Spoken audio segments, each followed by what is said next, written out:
આણંદ મહાનગરપાલિકા બન્યા બાદ આજે આણંદ મહાનગરપાલિકાનું પ્રથમ બજેટ અધધ 1055 કરોડ રૂપિયાનું અધધ બજેટ મંજૂર કરવામાં આવ્યું છે, જેની અંદર ઘણા બધા વિકાસલક્ષી પ્રજાલક્ષી કાર્યોના અંદર સમાવેશ કરવામાં આવ્યો છે, જેની અંદર ડેવલપમેન્ટના ખાસ કરીને કામો જે અંદર સમાવેશ કરવામાં આવે છે। આપણી સાથે આણંદના ધારાસભ્ય યોગેશભાઈ પટેલ જોડાયા છે। યોગેશભાઈ, શું કહેશો? આજે આણંદ મહાનગરપાલિકાનું અધધ 1055 કરોડનું બજેટ મંજૂર કરવામાં આવ્યું છે, કયા પ્રકારના વિકાસ કાર્યો અંદર રજૂ કરવામાં આવ્યા છે? કહેતા ખૂબ આનંદ થાય છે। આણંદની મહાનગરપાલિકાના નગરજનોને આ સમયે શુભેચ્છા પાઠવું છું। ગુજરાત સરકારનો અભિગમ રહ્યો છે કે સતત વિકાસ કરતા રહેવું, અને એના માટે કરીને સરકારશ્રીની સૂચના મુજબ માનનીય વહીવટદારશ્રી અને માનનીય કમિશનર દ્વારા આજે 1055 કરોડનું આણંદ મહાનગરપાલિકા માટે 2025-26નું બજેટ ફાળવવામાં આવ્યું છે। ખૂબ આવકારદાયક છે।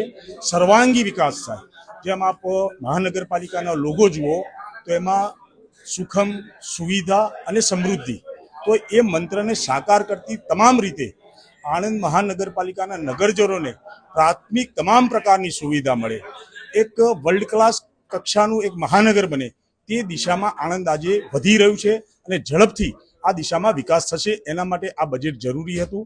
માનનીય મુખ્યમંત્રીશ્રીને પણ આ બાબતે રજૂ કરતા તેમણે પણ અમને હકારાત્મક અભિગમ આપ્યો છે। શહેરી વિકાસ મંત્રાલય તરફથી પણ અમને ખૂબ સારા અભિગમ। ટૂંક સમયમાં એક આણંદ ગુજરાતનું 5મા ક્રમનું એક મહાનગર બની જશે, એવો મને પાક્કો વિશ્વાસ છે। સાહેબ, એની સાથે જ આણંદનું જે ગોયા તળાવ છે તેને એક કાંકરિયા થીમ બેઝ ઉપર ડેવલપમેન્ટ કરવામાં આવશે અને સાથે જ 2 રોડને આઇકોનિક રોડ તરીકે પણ બનાવવામાં આવશે।